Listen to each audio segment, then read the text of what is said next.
Well, I should say to begin with, it's very unusual to be up here for me. I'm usually out there. I want to express my gratitude to everyone who has supported this project and encouraged me in the work for the Prairie Fest. Most especially, I'd like to thank Terry Evans for inviting me, and also Aubrey, Wes, and Bill for collaborating with me. The piece wouldn't have come to fruition in the way that it has without them. I presented my ideas for the work to the Ecosphere Studies group in June, and immediately I heard Fred's voice saying that he wanted it to succeed. And Fred, I appreciated that so much. I'd also like to thank Chris Pimbleton, who's the new facilities director, who was amazingly supportive of me in all my needs, painting walls black and pulling up rugs and using beautifully exposed floor cracks. So he's been just great. I'd like to thank some of the interns, Emily Ralston, who's now back at school in Oregon, and Nadine Diskett Miller. Emily proved a great wall text painter, and Nadine, among other things, helped prepare the soil for the cracked earth part of the installation. My school, Kansas City Art Institute, has supported this work with grants through faculty development and a special project award, so I thank my school, and I also thank the many alums and students that have worked with me to create it. It's been ongoing for 10 years, and it's been shown in other incarnations at other places. This is its 6th version, and I'll talk a little bit more about it in a minute.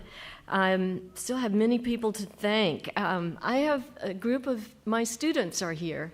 I don't know if oh yes, I see them back here. Will you all stand up? These young artists have come.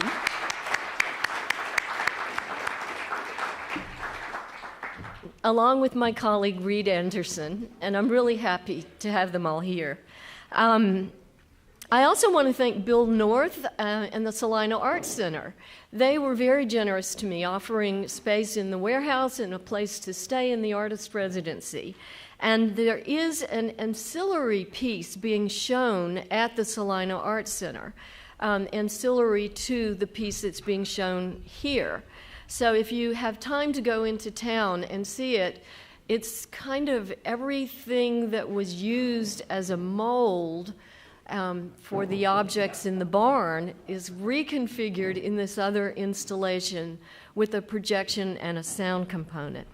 Lastly, I want to thank my husband, Robert Carl, who's a composer, not only for the beautiful sound component that's in the galleries that he composed for the exhibition, but for his ongoing enthusiasm and support.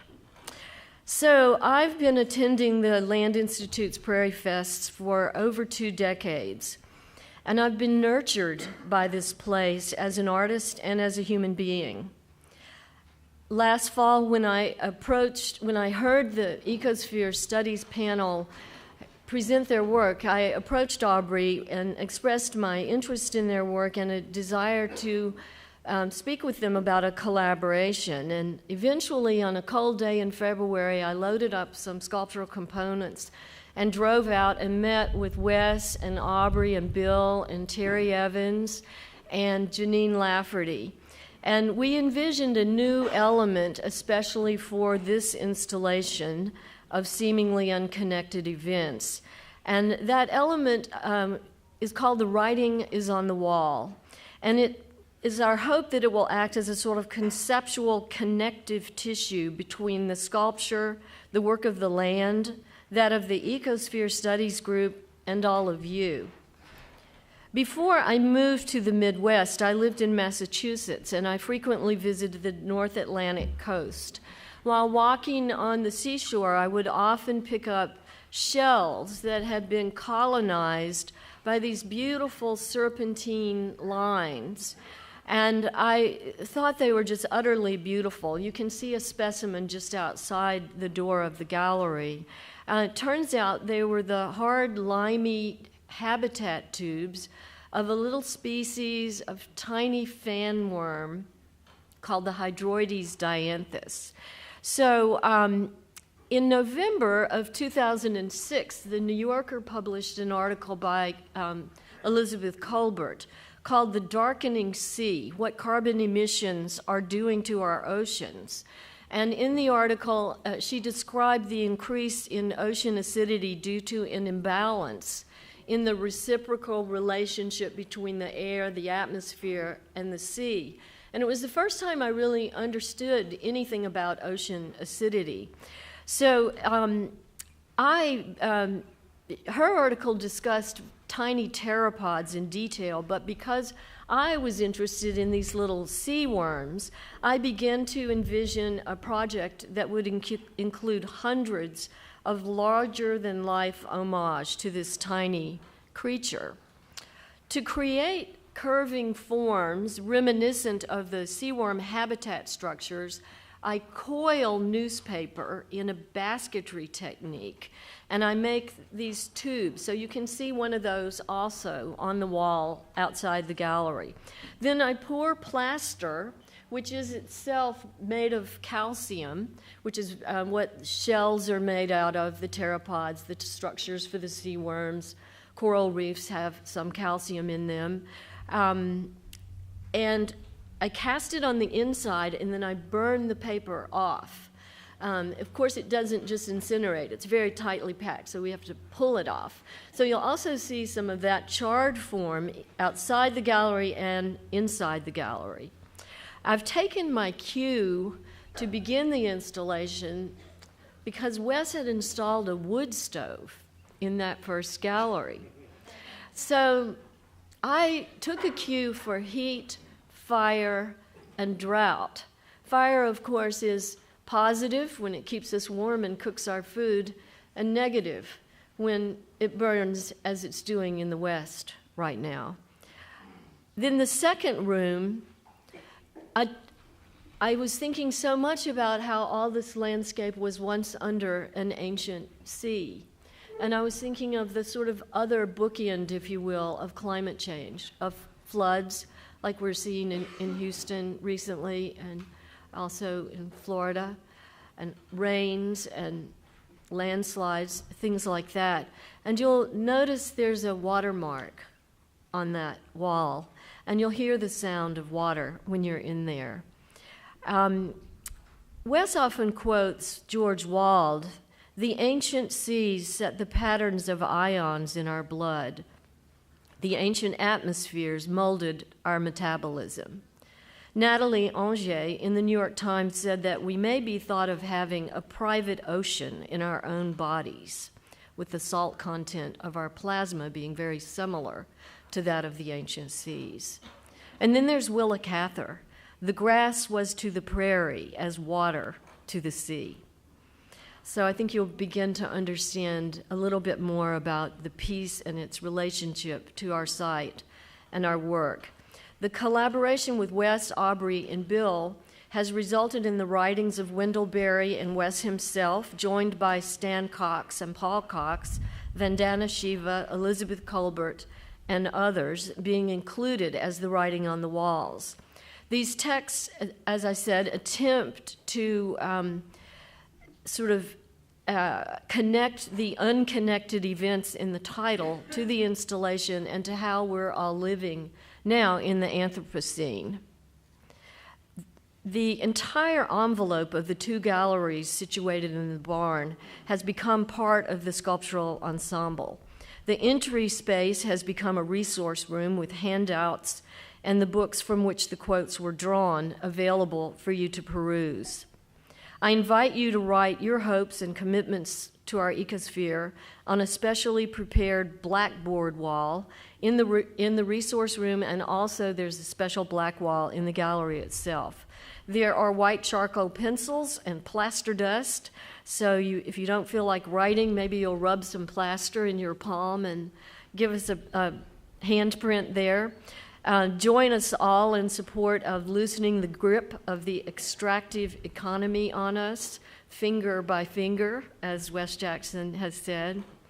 I hope you'll all enjoy the installation, and I ask that you stay on the white painted floor. You'll see what I mean, and not in the ash or the earth. Colbert's article concludes as follows, and is the source of the title as well as influencing the content of this work. As the process of ocean acidification demonstrates, life on land and life in the seas can affect each other in unexpected ways. Actions that might appear utterly unrelated, say driving a car down the New Jersey Turnpike and secreting a shell in the South Pacific, turn out to be connected. To alter the chemistry of the seas is to take a very large risk, and not just with the oceans. I would also like to note that all the text on the walls is written in soil that a few years ago, when they dug the foundation for the new science building, I was camping next to these huge mounds, and I pilfered some. And that's the soil that is used in the writing on the walls. Thank you. We have time for any questions? Okay. I know that some of you are on the walk and have already been in the gallery. If anyone has a question, I think we could take a couple of questions.